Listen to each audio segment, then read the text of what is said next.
সবাইকে স্বাগত জানাচ্ছি প্রমিসেস জানতে চাইয়ের আজকের পর্বে। আমি নুজহাত রহমান। সুপ্রিয় দর্শক, আজ আমরা যে বিষয়টি নিয়ে আলোচনা করব সেটি হচ্ছে তামাকের নেশা থেকে মুক্তির উপায়। আর এই তামাকের নেশা থেকে মুক্তির উপায় নিয়ে কথা বলবার জন্য আমাদের সঙ্গে আছেন একজন উন্নয়ন পরামর্শক এবং তামাক নিয়ন্ত্রণ বিশেষজ্ঞ নাসির উদ্দিন শেখ। স্বাগতম আপনাকে। অনেক ধন্যবাদ। কেমন আছেন? ভালো আছি। বেশ। তামাক নিয়ে আজকে আসলে আমরা কথা বলবো। আমরা প্রমিসেস জানতে চাইয়ের পর্বগুলোতে আমরা জানতে চাই আসলে অনেক কিছু। সেখানে আমরা আসক্তি থেকে মুক্তি নিয়ে অনেক কথা বলেছি, বিভিন্ন বিষয়ের আসক্তি নিয়ে কথা বলেছি। তার মধ্যে তামাক একটি বিশেষ জিনিস যেটার আসক্তি নিয়ে আসলে আরও অনেক বেশি কথা বলাটা উচিত। তো আজ আমরা সেই বিষয়টি সিলেক্ট করেছি এবং একজন তামাক নিয়ন্ত্রণ বিশেষজ্ঞ হিসেবে আসলে আপনার কাছ থেকে জানতে চাইব এই যে তামাক, এর ক্ষতিকর প্রভাবগুলো আসলে কি? অনেক ধন্যবাদ। আমি বাংলা টিভিকে অনেক ধন্যবাদ জানাই আমাকে এই অনুষ্ঠানে কথা বলার সুযোগ দেওয়ার জন্য। আপনি যে প্রসঙ্গের কথা বলেন, তামাকের যে আসক্তি, সত্যি এটা একটি ভয়াবহ আসক্তি। এটি নিয়ে আমাদের আরও জোরে সোরে কথা বলা দরকার। আপনি যে প্রশ্নটি করেছেন তার প্রেক্ষিতে বলবো, তামাক এক ভয়াবহ নেশার নাম। এটিকে আমরা সামাজিকভাবে ভয়াবহ হিসেবে দেখি না, আমরা বিভিন্নভাবে এটিকে অনুমোদন দিয়ে থাকি। সামাজিক পর্যায়ে, পারিবারিক পর্যায়ে তামাককে নানাভাবেই আমরা অনুমোদন দিই। এই কারণেই এটি আরও বেশি সুদূর প্রসারী প্রভাব ফেলেছে। আমাদের সব কিছুতে আমাদেরকে তামাক পিছিয়ে দিচ্ছে, কিন্তু আমরা সেগুলো অনুধাবন করি না। যে কথাটা প্রথমে বলা দরকার, তামাক এমন এক নেশা, এই তামাকের কারণে প্রতি বছর বাংলাদেশে 1,62,000 মানুষের মৃত্যুর কারণ এই তামাক। 1,62,000 বলতে আসলে কি বোঝায়? আপনি আমি কেউ কখনো বলতে পারবো না যে 1,62,000 টাকা দিয়ে যদি বুঝতে চাই যে 1,62,000 টাকা আসলে কত টাকা, মানে টাকার মূল্যে হয়তো বিশেষ নয়, কিন্তু যদি 1 টাকার বান্ডিল দিয়ে যদি 1,62,000 টাকা কাউকে গুনতে হয়, তাহলে একজন মানুষ বুঝতে পারবেন যে আসলে 1,62,000 টাকা বলতে কতগুলো টাকা। সো 1,62,000 মানুষ যে তামাকের কারণে মারা যায়, এই মানুষগুলোকে সবাইকে যদি এইভাবে কি বলে হিউম্যান চেইন, মানববন্ধন করা যায়, তাহলে ঢাকা থেকে এই মিছিলের সারি চট্টগ্রামে গিয়ে মিলবে। এত লম্বা মানুষের মিছিলের নাম 1,62,000 মানুষ। এই মানুষের মৃত্যুর কারণ তামাক। সেই সাথে আরও কয়েক লক্ষ মানুষের পঙ্গুত্বের কারণ এই তামাক। কিন্তু এই এত বড় কিলার দেশে আর কোনোটি এটির সঙ্গে তুলনীয় না। কিন্তু সেই কিলারকে নিয়ে আমরা একটি কথাও বলি না। মানুষ কিভাবে মারা গেছে? হার্ট অ্যাটাকে মারা গেছে। কিভাবে মারা গেছে? ব্রেন স্ট্রোক করে মারা গেছে। কিভাবে? ওনার ফুসফুসের সমস্যা, ফুসফুসের ক্যান্সার, নানান ধরনের রোগের কথা বলি। কিন্তু এই রোগগুলোর পেছনে কারণটা কি, সেই বিষয়ে আমরা কেউ কথা বলি না। সেই রোগগুলোর পেছনে প্রধান কারণ তামাক। WHO, বিশ্ব স্বাস্থ্য সংস্থার তথ্য বলছে, বাংলাদেশে প্রতি অসংক্রামক রোগ, যে রোগ একজনের কাছ থেকে আরেকজনের কাছে ছড়ায় না, কোন রোগগুলো? এই যেগুলো বললাম, হার্ট অ্যাটাক, ব্রেন স্ট্রোক বা ডায়াবেটিস, হাইপারটেনশন, ফুসফুসের নানান রোগ, এই সমস্ত রোগ যেগুলো একজনের কাছ থেকে আরেকজনের ছড়ায় না, এই রোগে প্রতি 3টা মৃত্যুর 2টোর কারণ তামাক। 67% মৃত্যুর কারণ তামাক। আর সারা দেশে অনেক বড় একটা অ্যালার্মিং সংখ্যা আসলে। নিশ্চয়ই বিরাট। 3 জনের মধ্যে 2 জন যদি হয়ে থাকে, তাহলে এটা নিয়ে অবশ্যই অনেক ভাবা প্রয়োজন। এমনকি সারা দেশের সামগ্রিক মৃত্যুর প্রতি 5টার 1টার কারণ তামাক। চিন্তা করা যায়, আজকে যে মানুষটা আগুনে পুড়ে বা অ্যাক্সিডেন্টে মারা গেছে কিংবা অন্য কোনো কারণে মারা গেছে, একটা শিশু মৃত্যু, বৃদ্ধ মানুষের মৃত্যু, সব মৃত্যু একসাথে করলে তার প্রতি 5টি মৃত্যুর 1টার কারণ হচ্ছে তামাক। এইরকম ভয়াবহ একটি কিলারকে আমরা রাষ্ট্রীয়ভাবে পোষণ করছি, নীতিগতভাবে আমরা পোষণ করছি। সরকার এটাকে অনুমোদন দিচ্ছে, সেই সেক্টর থেকে ট্যাক্স আদায় করছে এবং তামাকের নানা ধরনের প্রচারকে আমরা, অবৈধ প্রচারকেও আমরা আইনের আওতায় আনছি না। এ ধরনের কারণে আমাদের তামাকের ক্ষতি ভয়াবহ পর্যায়ে পৌঁছেছে, যেটা এখন আমাদেরকে নেক্সট লেভেলে এগিয়ে নিয়ে যাওয়া দরকার। একদমই বলেছেন। যেটা যেমন ছোটবেলা থেকেই বড় হতে হতে যেটা চোখে দেখেছি, যে যারা সিগারেট স্মোক করছে, তারা সেটাকে খুব গ্লোরিফাই করে এবং এটাকে একটা পুরুষত্বের একটা ধারক হিসেবে মনে করা হয়। এবং আমরা নাটক সিনেমাও বিভিন্ন সময় কিন্তু আসলে দেখি, যদিও লিখে দেয় এখন স্মোকিং কিলস কিংবা ধূমপান স্বাস্থ্যের পক্ষে ক্ষতিকর, কিন্তু সেই সিগারেটটা নিয়ে যিনি ব্যক্তি হিসেবে ক্যামেরায় চলে মানে পর্দায় আবির্ভাব করেন, তার কিন্তু একটা গ্লোরিফিকেশন ঠিকই হয়। হ্যাঁ, ভালো কথা বলেছেন। আমাদের সমস্ত মানে সিনেমা, আগে নাটক, নভেলে পর্যন্ত সমস্ত জায়গায় এই ধূমপানকে একটা ম্যাচো, আপনি যেটা বললেন যে একটা পুরুষালী, একটা হিউম্যানশিপ, একটা ম্যাচো, একটা কুল একটা জিনিস হিসেবে সবসময় প্রচার করা হয়েছে। ফ্যাশনের একটা পার্ট, ফ্যাশনের পার্ট হয়ে দাঁড়িয়েছে। এখন আবার তার সঙ্গে যুক্ত হয়েছে মানে ইলেকট্রনিক সিগারেট, যেগুলো ভেইপ, ইলেকট্রনিক ই সিগারেট বলে, এগুলো শুরু হয়েছে। আপনি যেটা বলেছেন, আমাদের টেলিভিশন নাটকগুলোতে এবং ওটিটি প্ল্যাটফর্মে এখন ভয়াবহভাবে তামাকের ব্যবহার দেখা যাচ্ছে, কিন্তু এগুলো আইনত অবৈধ কাজ। কিন্তু সেই আইনের অবৈধ কাজকে আইনের আওতায় আনবার কোনো ধরনের প্রচেষ্টা আমাদের সামনে লক্ষণীয় না। এমনকি নেটফ্লিক্সের মতন প্ল্যাটফর্মে বাংলাদেশি চলচ্চিত্রের মধ্যে মানে ব্যাপক ধূমপানের দৃশ্য সেখানে দেখানো হচ্ছে। মানে নায়ক ধূমপান করে, কলেজ পড়ুয়া মেয়ে সে ধূমপান করে, বাড়ির কাজের যে ছেলেটি পরিচারক সে ধূমপান করে, একজন পরিচারিকা উনিও জর্দা দিয়ে পান খান। তাহলে একটা সিনেমা বা গল্পের মধ্যে সমস্ত চরিত্র কোনো না কোনোভাবে তামাক ব্যবহারকারী। এগুলো ভয়াবহভাবে এই তামাককে আমাদের সামাজিক পর্যায়ে সমস্ত ধরনের অনুমোদন দিয়ে দিচ্ছে। এইটা থেকে আমাদের বেরিয়ে আসা দরকার। পারিবারিক পর্যায়ে আমাদের ছেলে মেয়েদেরকে তাদেরকে বোঝাতে হবে যাতে তারা সবসময় তামাকের থেকে নিজেদেরকে বিরত রাখে এবং তামাকের ক্ষতিকর প্রভাব সম্পর্কে তাদেরকে আগে থেকে অবহিত করতে হবে। তো এই ক্ষতিকর প্রভাবের জায়গায় যদি আমরা আসি, আপনি অনেকগুলোই বলেছেন যে মৃত্যুর কারণ হয়, কোনো মানসিক প্রভাব আছে?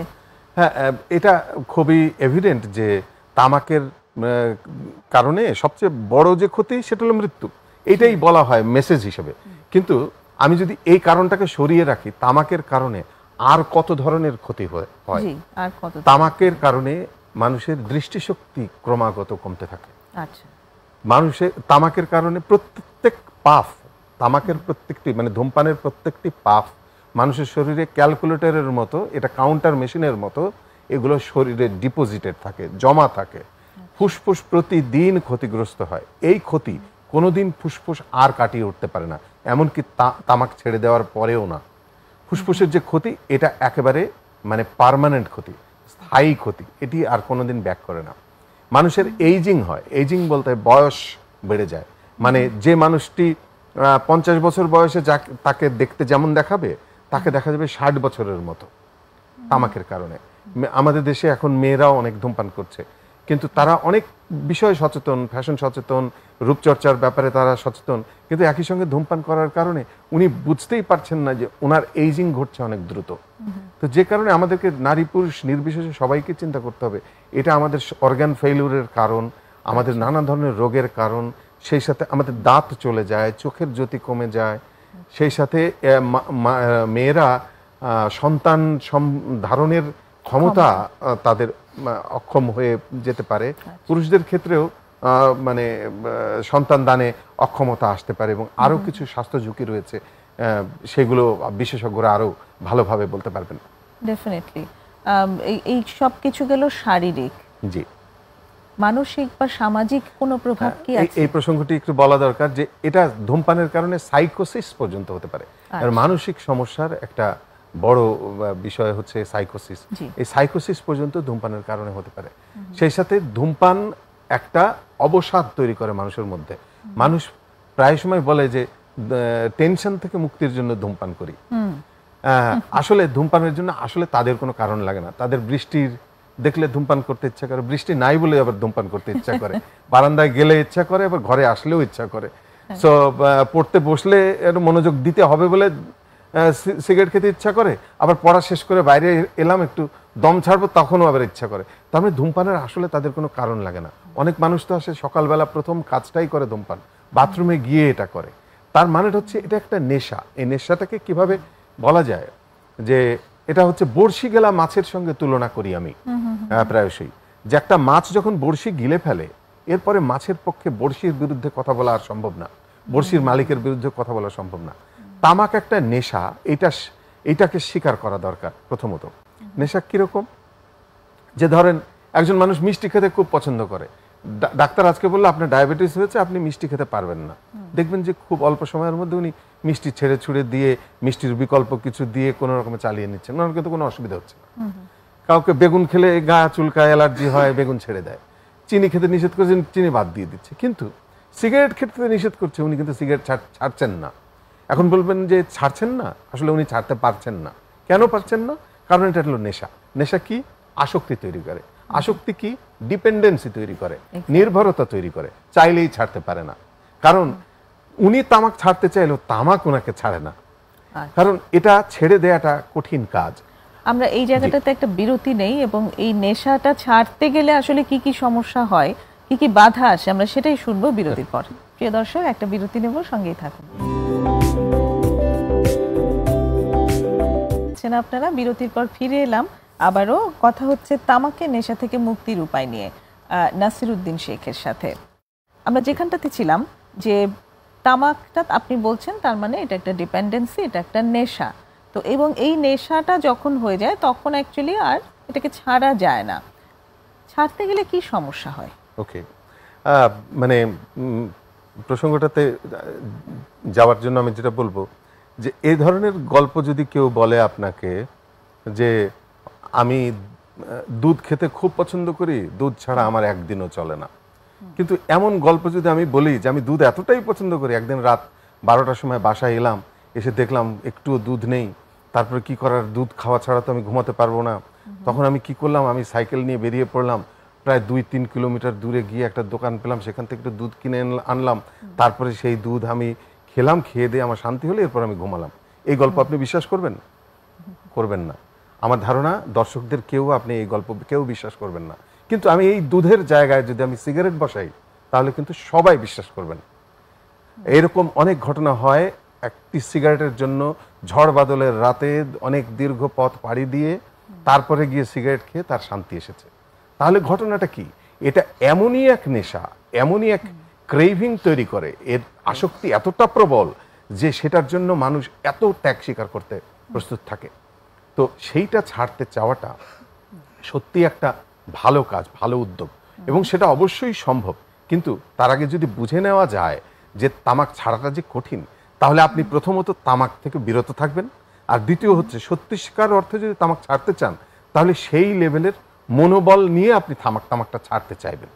সো আমি এইবার আসি যে তামাক ছাড়াটা কঠিন, তাই ক্রেভিং হয়, বলছেন ক্রেভিং হয়, প্রচন্ড ক্রেভিং হয় হচ্ছে যে তার মাথা ঝিমঝিম করে, সে মানে অস্থিরতা প্রকাশ করতে থাকে, তার মনোযোগ থাকে না, মানে আধা মিনিট যায় না তার মনোযোগ আবার গিয়ে তামাকের মধ্যে আসে, সে মাথার মধ্যে একজন যন্ত্রণা বোধ করে, কারোর অবসন্নতা বা এক ধরনের কি বলে এক ধরনের অস্থিরতা তৈরি হয়, ঘুম আসতে চায় না, নানা ধরনের সমস্যা তৈরি হতে পারে যারা তামাকে খুব বেশি আসক্ত থাকে। আচ্ছা, এগুলো সব ক্রেভিং, এগুলো সবই ক্রেভিং এর ফলাফল। আচ্ছা, ক্রেভিং এবং না খেতে পারলে উইথড্রল এগুলো অবশ্যই। এবং এইটা থেকে যদি কেউ বেরিয়ে আসতে চায়, তাহলে অবশ্যই তাকে কিছু পরিকল্পনা নিয়ে ধাপে ধাপে এগোতে হবে।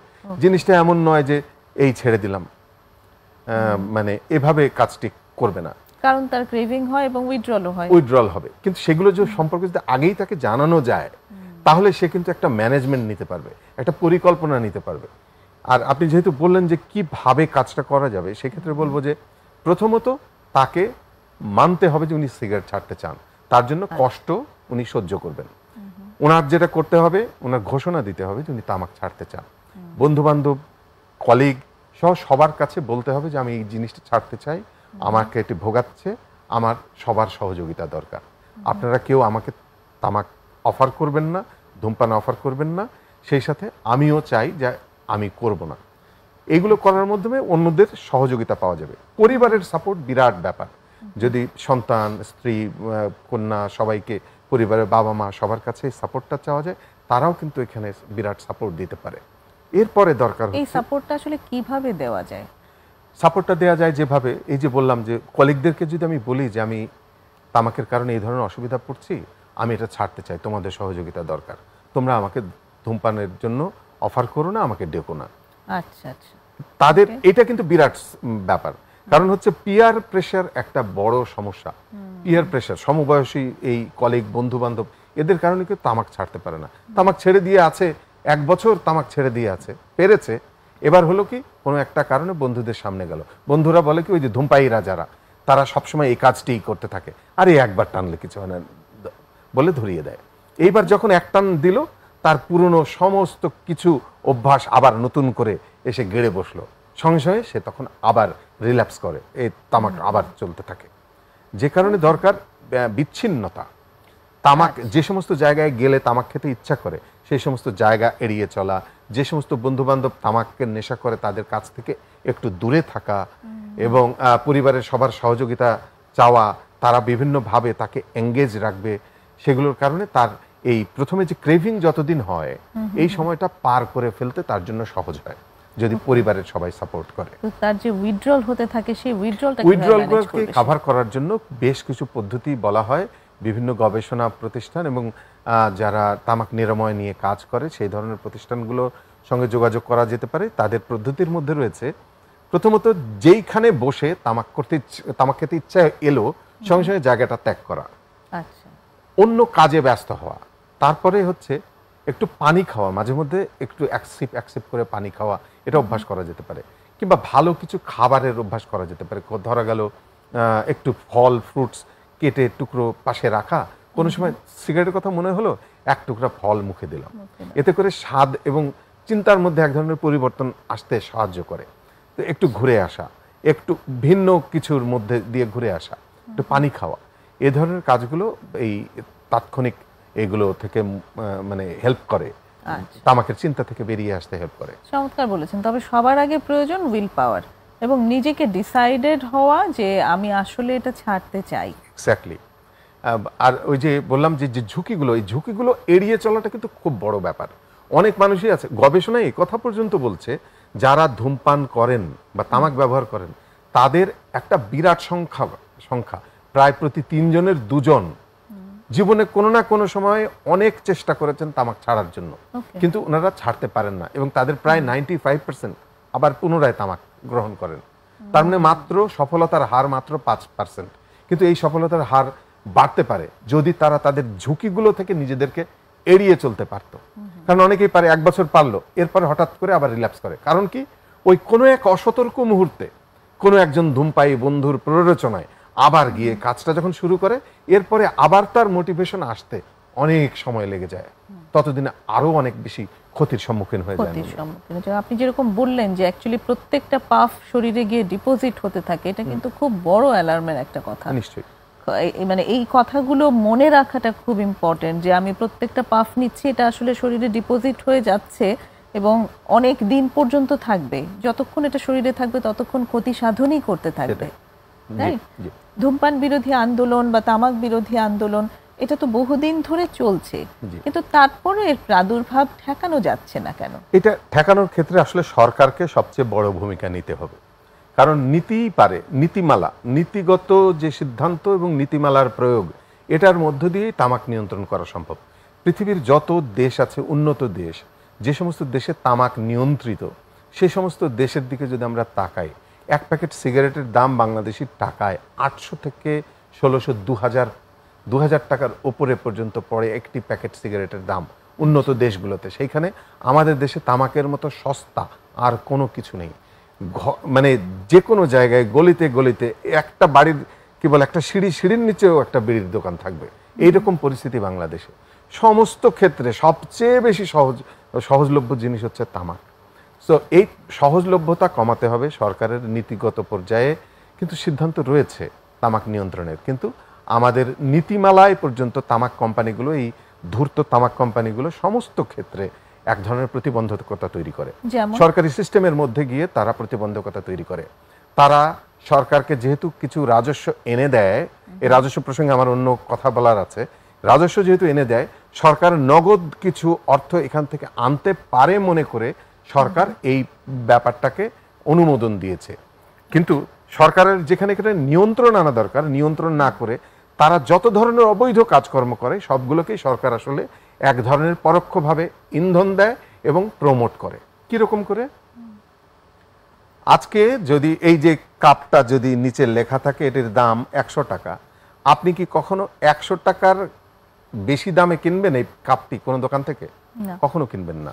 আমরা যে কোনো পণ্যের গায়ে যে দাম লেখা থাকে আমরা সেই দামে পণ্য কিনি। কিন্তু তামাক কোম্পানিগুলো কি করবে? আপনি একটি সিগারেটের প্যাকেটও আপনি কিনতে পারবেন না গায়ের দাম যত উল্লেখ করা আছে, তার চেয়ে 5 টাকা থেকে শুরু করে 20, 25, 30 টাকা পর্যন্ত অতিরিক্ত টাকা দিয়ে আপনার সিগারেটের প্যাকেট কিনতে হবে। কেন কিনতে হবে? কারণ এগুলো তাদের এই যে অতিরিক্ত অর্থ, এই অর্থের জন্য সরকারকে কিন্তু কোনো রাজস্ব তারা দেয় না। সো এটা একটা বিরাট অঙ্ক, প্রায় 5,000 কোটি টাকার মতন রাজস্ব ফাঁকি আসে শুধুমাত্র এই একটা জায়গায়। তারা ভ্যাট ফাঁকি দেয়, 1 বছরের উৎপাদিত পণ্য আরেক বছরে বিক্রি করে, তারপরে সরকারের সিস্টেমের মধ্যে গিয়ে তারা বিভিন্নভাবে প্রতিবন্ধকতা তৈরি করে, তারপরে বিভিন্ন ধরনের উপঢৌকন বা বিভিন্ন ধরনের অসৎ উপায়ে তাদের যে অর্থ সেই অর্থগুলোকে ব্যবহার করার চেষ্টা করে। সো এগুলো আমাদেরকে তামাক নিয়ন্ত্রণ থেকে পিছিয়ে দিচ্ছে। সেই সাথে আমাদের দেশে তামাক নিয়ন্ত্রণ আইন অনুযায়ী নাটকে, চলচ্চিত্রে কোনোভাবে তামাকের ব্যবহার ভীষণভাবে নিয়ন্ত্রিত। শুধুমাত্র চলচ্চিত্রে ব্যবহার করা যাবে, কিন্তু সেটারও বিশেষ নিয়ম আছে। বিশেষ বিশেষ ক্ষেত্রে তারপরেও বিশেষ শর্ত সাপেক্ষে একটু তামাক দেখানো যেতে পারে, কিন্তু সেটার জন্য বিশেষ যে আইন রয়েছে সে আইনের প্রয়োগ আমরা দেখি না। ওটিটি প্ল্যাটফর্ম ছেয়ে গেছে তামাকের ব্যবহার, কিন্তু এ নিয়ে কোনো ধরনের নিয়ন্ত্রণ সরকার করছে না। সেই সাথে বাংলাদেশ অবশ্য একটা খুব সম্প্রতি একটি ভালো কাজ করেছে, যেটা হলো যে ই সিগারেট এবং যে ইলেকট্রনিক যে সিগারেট পণ্যগুলো এগুলোকে আমদানি নিষিদ্ধ করেছে। তো এটি একটি ভালো কাজ, কিন্তু এটা শুধুমাত্র আইনের মধ্যে থাকলেই হবে না, জিনিসটার প্রয়োগ থাকা দরকার। এই ইলেকট্রনিক সিগারেট সম্পর্কে আরেকটু জানতে চাই। এখন যেমন অনেককেই বলতে শুনি এবং বেশিরভাগ কিশোরদেরকে তাদের অভিভাবকদের সাথে বার্গেন করতে দেখি যে সিগারেট খাবো না কিন্তু ভেপ খেতে চাই, ওটা অ্যালাউ করো। একটা বিরতির আসলে সময় হয়ে এসেছে, আমি এই প্রশ্নটির উত্তর বিরতির পরে জানতে চাইবো আপনার কাছে। একটা ছোট বিরতি নিয়ে আসছি। প্রিয় দর্শক, আরেকটা বিরতির সময় হয়ে এলো, সঙ্গেই থাকবেন আশা করি। এখন কথা হচ্ছে তামাকের নেশা থেকে মুক্তির উপায় নিয়ে নাসিরউদ্দিন শেখের সঙ্গে।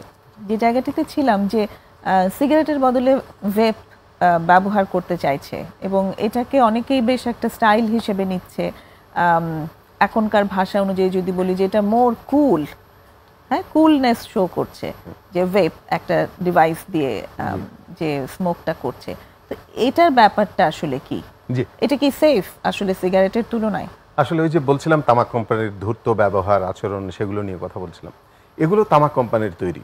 তারা বিভিন্ন সময় এই ধরনের টেকনোলজি বা বিভিন্ন নতুন কথা বাজারে চাউর করার জন্য নানা ধরনের পন্থা ফন্দি ফিকির সারাক্ষণ করতে থাকে।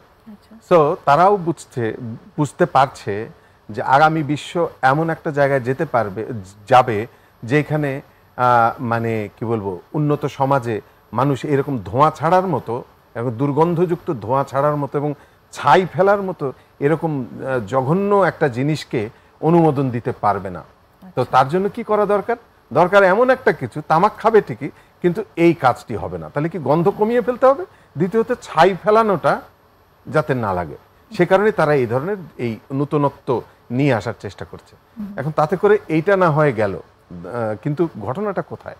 ঘটনাটা হচ্ছে জিনিস সেই একই, এর মধ্যে সেই তামাকের যে উপাদান এখানকার উপাদানও তাই, বরং এর মধ্যে আরও কিছু ভয়ানক উপাদান আছে, যার একটি হলো ফর্মালডিহাইড। বিশেষজ্ঞ যারা তারা আরও ভালোভাবে বলতে পারবেন এই বিষয়ে। ফর্মালডিহাইড হচ্ছে ফরমালিন, যেটা আমরা মাছ সংরক্ষণে ভেজাল পণ্য হিসেবে আমরা জানি যে এগুলো দিয়ে কোনো জিনিস সংরক্ষণ করে রাখা যায়। এটা আরও ভয়ানক জিনিস, যেটা এই ফর্মালডিহাইড ব্যবহার হচ্ছে এই ধরনের ডিভাইসের মধ্যে। আসলে ডিভাইসগুলোর মধ্যে একটা তরল দেয়া থাকে যেটা মানে আলট্রা হিটের মাধ্যমে ধোঁয়া উৎপন্ন করে। এটা কেন? খুব সহজে পকেটে ঢুকিয়ে রাখা যায়, যেখানে ইচ্ছা সেখানে বের করা যায়, আবার দুটো টান দিয়ে আবার পকেটের মধ্যে রেখে দেওয়া যায়। আবার খুব ঘন ধোঁয়া তৈরি করে, যেটার মধ্যে দিয়ে একটা রহস্যময়, একটা রহস্য পুরুষ হিসেবে আবির্ভূত হওয়ার একটা মানে কুলনেস বোধহয় আমাদের ইয়াং সোসাইটি দেখতে পায় এটার মধ্যে। কিন্তু এগুলো সব তামাক কোম্পানি প্রমোট করেছে বা করে। কিন্তু সবচেয়ে ভালো কাজ হচ্ছে এই জিনিসটার আমদানি বাংলাদেশে নিষিদ্ধ হয়েছে। এখন বিষয় হচ্ছে এটার একটা কঠোর প্রয়োগ যদি করা যায় তাহলে এই জিনিসটা ওইভাবে হয়তো আর মানে বাড়তে পারবে না। কিন্তু এর কারণে মানে গবেষণায় উঠে এসেছে যে পপকর্ন লাং নামে ফুসফুসের একটা বিশেষ ধরনের রোগ, এটা ফুসফুস শুকিয়ে যায় এবং ফুসফুসের ভেতরে এই যে পপকর্ন যেভাবে ফুটে ওঠে, ভুট্টার খই যেভাবে ফুটে ওঠে এ ধরনের একটা ব্যাপার ফুসফুসের মধ্যে দেখা যায়। এটা ভয়ঙ্কর ব্রঙ্কাইটিস ধরনের কাশি এবং শ্বাস কষ্ট এবং মানে ফুসফুসের রোগ তৈরি করে। মানে তামাকের ধরন পরিবর্তন হয়েছে এবং সেই সাথে এটির ভিন্ন ধরনের রোগও তৈরি করছে। জি, রোগটারও মানে ব্রঙ্কাইটিসেরও ধরনটা একটু ধর্মটা একটু চেঞ্জ বদলে যাচ্ছে। হ্যাঁ, কিন্তু কথা হচ্ছে সেটা একই রকম ভয়ঙ্কর। না, ওটারও আসলে কোনো পজিটিভ দিক নেই। এটা কোনো সেফ কোনো উপাদান নয়, সেফ কোনো মাধ্যম নয়। শিক্ষা প্রতিষ্ঠান, সামাজিক অনুশাসন যে আছে, তার কি ধরনের ভূমিকা থাকা উচিত? খুবই প্রাসঙ্গিক কথা বলেছেন।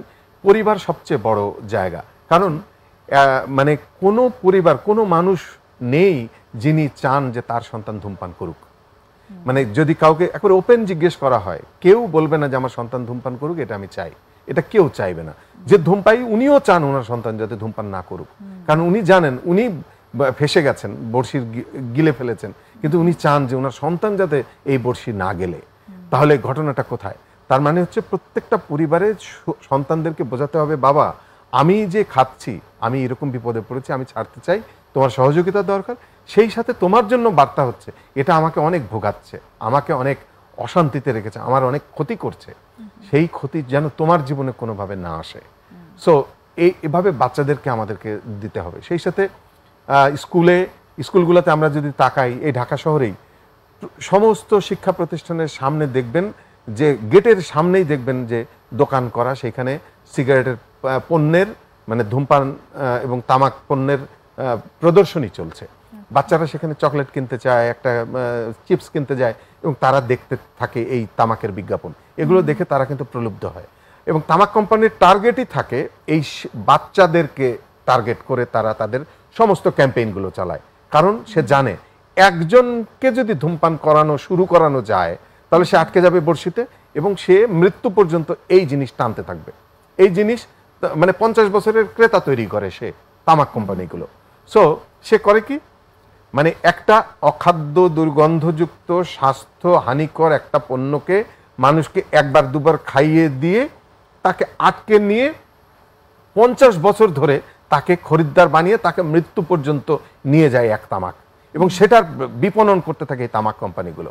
কত বড় ভয়াবহ ক্যাম্পেইন নিয়ে তারা নেমেছে, এই জায়গাটা আমাদের সবার চোখের সামনে পরিষ্কার হওয়া দরকার এবং আমাদের বাচ্চাদেরকে সে কারণেই এর সমস্ত থেকে দূরে রাখা আমাদের কর্তব্য।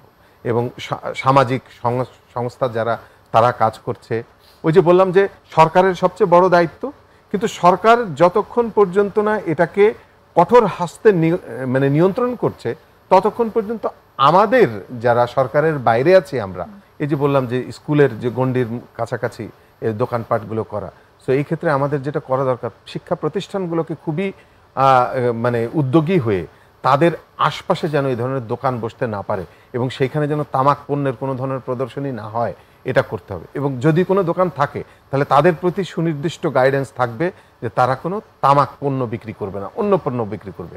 শিক্ষকরা নিজেরা যাতে তামাক মুক্ত থাকেন সেই জায়গাটিও খুব ইম্পর্টেন্ট না? হ্যাঁ, নিশ্চয়ই। কারণ তারা তো একজন মডেল। অধূমপায়ী হওয়ার একটা মানে আবশ্যকতা থাকা দরকার, এমনকি নিয়োগে এমন ধরনের কিছু নিয়ম কানুন আসা দরকার যে শিক্ষক যারা হবেন তারা অধূমপায়ী হবেন। এখন তো যেমন শিক্ষার্থীদেরকে সঙ্গে নিয়ে স্মোক করাটাও একটা বরং ফ্যাশন, মানে ওটাও মনে করা হয় অনেক ক্ষেত্রে দেখেছি যে আমি আমার শিক্ষার্থীদের সঙ্গেই স্মোক করি, এটা একটা আধুনিকতা হিসেবে, একটা আধুনিকতা, এবং ওরা আমার সাথে আরো বেশি কানেক্টেড ফিল করে। কিন্তু কানেকশন তৈরি করার তো আরো অন্য কিছু থাকতে পারে, অনেক ধরনের উপায় আছে। কিন্তু এই যে বললাম যে যারা ধূমপায়ে আসক্ত তারা করে কি, কোনো না কোনোভাবে জিনিসটাকে নর্মালাইজ করতে চায়। সে চায় সবাই খাক, ওই যে মানে আমি খেয়েছি তাই এখন সবাই খাক, সবাই মানে সবাইকে সে এক রকম করে নিয়ে আসতে চায়। এই জন্যে ওই শিক্ষকদের আপনি যেটা বললেন তাদের মধ্যে এই ধরনের প্রবণতা লক্ষ্য করা যায়। কিন্তু তাদেরকে অধূমপায়ী হতে হবে এবং ধূমপানকে প্রমোট করে এমন ধরনের যে কোনো কাজ থেকে বিরত থাকতে হবে। এবং তামাক কোম্পানির যত ধরনের বিভিন্ন প্রোগ্রাম থাকে, বিভিন্ন ধরনের সামাজিক অনুষ্ঠান তারা কিন্তু বিভিন্ন সময় স্পন্সর করে। সেই ধরনের স্পন্সর্ড অনুষ্ঠানে আমাদের শিক্ষকদের মানে অংশগ্রহণ থেকে দূরে থাকতে হবে। আপনি দেখবেন অনেক সময় দেখবেন এরা বৃক্ষরোপণ, তারপরে রক্তদান কর্মসূচি, এ ধরনের বিভিন্ন ধরনের সামাজিক কর্মকাণ্ড আয়োজনের মধ্যে দিয়ে তারা তাদের ইমেজটাকে ভালো করতে চায়। তামাক কোম্পানিগুলো, ধূর্ত তামাক কোম্পানিগুলো, এমন কোনো ওয়ে নাই যে তারা তা করে না, কিন্তু এগুলো সব তাদের জন্য মানে কিন্তু নিষিদ্ধ, তারা এগুলো করতে পারে না। সেই সাথে তারা তাদের যে প্রচারণা, যে তামাকের যে দোকানগুলো দেখবেন, ওইখানে গিয়ে দেখবেন যে তারা তাদের বিজ্ঞাপন প্রচার করে। বিজ্ঞাপন কিন্তু সম্পূর্ণরূপে নিষিদ্ধ, কোনো বিলবোর্ড, সাইনবোর্ড, টেলিভিশন কোথাও কিন্তু এগুলো থাকতে পারবে না। কিন্তু আমাদের অনলাইন খুললেই এখন কিন্তু তামাকের বিজ্ঞাপন ব্যাপকভাবে দেখা যায় বিভিন্নভাবে, এমনকি এই যে ভেইপ, ই সিগারেটের বিজ্ঞাপন পর্যন্ত আমাদের সামনে আসে। তো সেই জায়গাগুলোতে সচেতন হওয়াটা খুব জরুরি। আরেকটা বিরতির সময় হয়ে এলো, ফিরে এসে আবার কথা হচ্ছে। দর্শক, আবারও একটা বিরতি নেব, সঙ্গেই থাকুন।